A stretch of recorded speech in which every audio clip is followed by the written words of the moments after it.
Hey there YouTube, Shapeworks here with another deck profile for my True King Dinos. I normally only do deck profiles for my decks whenever I do like very good at like a big event like a regional or nationals or some big tournament, but I thought this would just be like a good excuse to do another one to show off my build because I did a lot of changes since Chicago being nationals and being how the link mechanic was added to the game recently. I thought, hey, why not show it off because of how good I did at my current locals, which is uh, which is what was it called? Cool Stuff Gaming in Midland, Florida. Uh, yeah, I got top eight, being eighth place in the entire tournament. I lost only two times out of the six rounds that I played in. First round I played the mirror match. I 2-0'd the mirror match because I won the die roll, and whoever wins the die roll in the mirror match and whoever can create calamities first wins that matchup. So I 2-0'd him. I just so happened to have the outs to his first turn calamities, which was ridiculously lucky on my part. So first round I won against the mirror match. Round two I faced Trickstars, 2-0'd Trickstars. It was a Trickstar Wind Witch. I still 2-0'd him. He dealt less than 1,000 damage to me the entire two games combined, which I thought was hilarious because I just kept countering to all of his burn damage so perfectly, so I thought that was funny. Round three, I faced Pure Zoo. Got 2 by Pure Zoo because Pure Zoo is a piece of crap. That's one card combo that counters literally every play True King Dinos can ever do. So I lost that. Round round four, I faced uh, what I faced round four. I forgot round four, but I won round four. Round five, I faced Cosmo and went to game three with him and got into top eight. So round six, I just so happened to face the same Cosmo player, but I got beat by him that time because he won the die roll that time and facing a strike, a Dart Destroyer, and a Slip Rider all in one turn, countering my diagram, countering my Oviraptor, and countering uh, my True King play. Or no, wait, no, it wasn't True King. My Ultimate Conductor play, all in my first turn. Pretty much both games, or the two games that he beat me in, was pretty ridiculous. But yeah, that was the six games I played in. Uh, I did pretty good well, so 4 wins, 2 losses. I did pretty well, but like I said before, this is just an excuse to show off my current build that is running link monsters in it. Yeah, let's just get into it. Oh, oh, shoot. Sorry about that, guys. Oh, yeah, that'll do it. So unprofessional. Alright, so the normal 3 OV, your searcher, your sender, the thing that creates plays, your main plays. The 3 miscellaneous source, the one that makes all your backup plays that allows you to do the grind game. Uh, the three baby star sources, your main target for your True King Lithosagum, or pretty much any of your True Kings. Destroy them, summon an Oviraptor or any monster that you need at the time. A little bit different for this build. I went back up to 3 Petite Pteranodon, just because uh, in the new link format, I need as I need as much consistency as possible, and and I need to be able to spend the board as much as possible, which having 3 and 3 allows me to throw as many monsters that I need in one turn as possible without running out of resources. So put it up to 3. Still play the best 2 of the best boss monster for this deck, the Ultimate Conductor Tyranno. Still play the 1 Kaiju Doggeran, the 1 Direct Alio, and the 1 Direct Dino. Then the card that makes Link summoning so good in this deck is Giant Rex, because he's actually like 2 monsters for 1 for Links, because pretty much you use this 1 other monster plus a miscellaneous source to link summon into Decode Talker. Then you could banish 3 or 4 monsters with miscellaneous source to summon another monster. Then this comes back. Then you could either create another Exceed, a Synchro, or another Link monster for what you for this. He's the main card that makes Links so good for dinos. Now for the True King part. Now for the that's the Dino engine right there. Now for the True Kings, this best True King in the deck, True King Lithicizum, and 2 True King Vanisher. Then now for the hand traps, I play the 1 Maxi and 2 Ghost Ogre. I took out the 1 Ghost Ogre to fit it back in the 1 Petit Pteranodon because of the whole consistency and the fact that I really started to not like hand traps. I need more combo pieces to start off with. Plus, I kept breaking at the Kissimmee Regional that I attended. I kept breaking with multiples of these when I was in that tournament, so I needed to put it down to 2. So I only play 3 hand traps, and that's it for the monster count. Now for the spells, still the 2 diagram because I can't get a 3rd because it's still pretty expensive, being $40, and I don't really want to get a 3rd because it's about to get hit on the list. So 2 still gets me into the plays that I need. Plus I play 3 Torrential, or not Torrential Tribute, 3 Terraforming, which acts as 3 more copies of Terraforming anyway. So that takes care of like not having a 3rd diagram.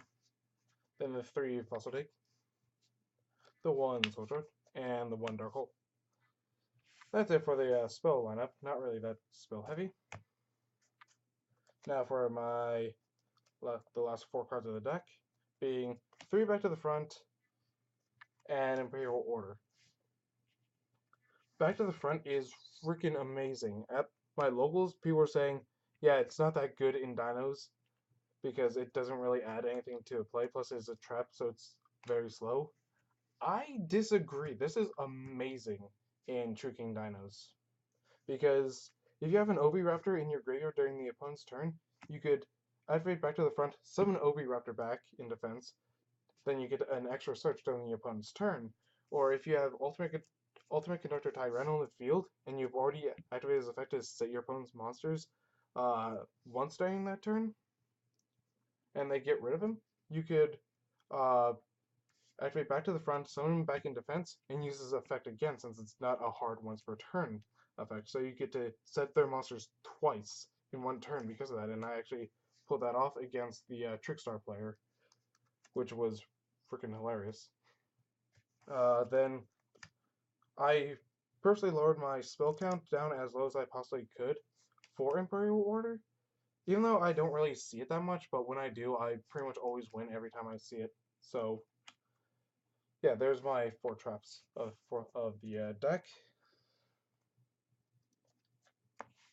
Now, on to the extra deck. Start off with the Synchros.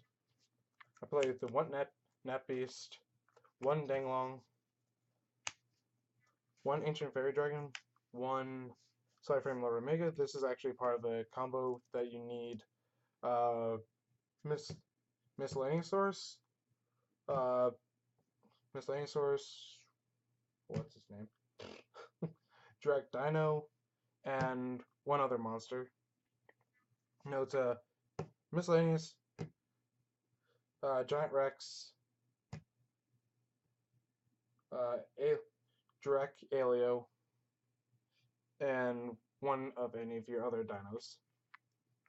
for this play, because you use this to hopscotch into this. Plus, this gets your field spell back.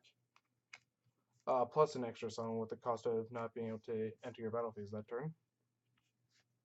Of course, the one Trish, because Trish is so easy to make in this deck. Most broken Exceed in the entire deck. Most broken extract monster in the entire extra deck. Being Calamities, you summon him, you pretty much win. Pretty much majority of the time, unless the opponent doesn't have the immediate out to him. One Abyss Dweller for the mirror match or anything that abuses the graveyard. The Tornado Dragon for back row removal. The one Dolka for monster effect negation when you don't have Calamities. 2 Logia. Second best Exceed or second best extra deck card in the entire extra deck. And now for the only 3 Link monsters that I play the 1 Proxy Dragon, 1 Mrs. Radiant, and 1 Deco Talker. People today were also saying this is really bad in Dinos. I very much disagree, because since it says destroy, to protect any monster that any card from being destroyed by battle or by card effect, you purposely put a Baby Sorceress or a Petite Pteranodon in its link zones, being left and right here. You purposely put a Baby Sorceress in its link zone, and when a card is supposed to be destroyed on your side of the field, you purposely destroy the baby to summon an Oviraptor. Then you get an Oviraptor search. Getting anything, I'm just searching at random card. Then you have, and since it's not a once per turn, hard once per turn or anything like that, since you have another monster in its linked zone, you get to protect another thing from being destroyed with its effect. And I actually had this exact field during the tournament, so he pretty much wasn't able to destroy anything on my field, because I had Proxy Dragon to protect everything, I had Mrs. Radiant to give me more link zones, and I actually at one point got this exact field out. Where was it? I actually got that exact field out. Of course, Dolka had one overlay unit underneath of it, and Logia still had both. But yeah, this was an actual field that I had during the tournament, so I thought that was actually like pretty sweet, and it proved that Proxy Dragon's like really good. And how I pretty much end up using him is when I go first, and I have like a pretty decent hand. This being my first turn field, I use up all the overlay units. So when they're gone, you could then use the Exceeds to link summon into Proxy Dragon, and then you would personally summon a Baby Ceratosaurus or a Petite Pteranodon in the extra monster zone. Then you could do all your plays, and seeing how this protects all your stuff, and you'd have pretty much 2 negates, or not negates, 2 protection cards. They pretty much can't stop any of your plays at that point, and they could only generate more plays because of how Proxy Dragon works. So it's really dumb. So Proxy Dragon just adds 2 more to your 2 more extra deck zones on top of the one that you get from Mrs. Radiant or Deco Talker. So it's just, you could now spam so many more extra deck monsters because of Proxy Dragon, because it just takes 2 of any monster. Not effect monster, not token, not anything, just 2 any monsters possible, and I freaking love that. So yeah, that's my extra deck, and a little explanation to how the links work in the deck. And now let's go into the side deck that I used in the tournament, just because. For my spells, I played the 1 Cosmic Cyclone. I would play 3 if I owned 3, so I only own 1, so I only play the 1. I play the 3 set rotations for anything with field spells. This actually helped me beat Trick Stars, because when they banished my entire hand turn 1, and I drew 5 more, I drew into set rotation. So I activate set rotation on in chain to their own field spell. Set Oracle Zephyra on their side of the field to stop their damage, and I got a diagram. So it was pretty hilarious how that worked.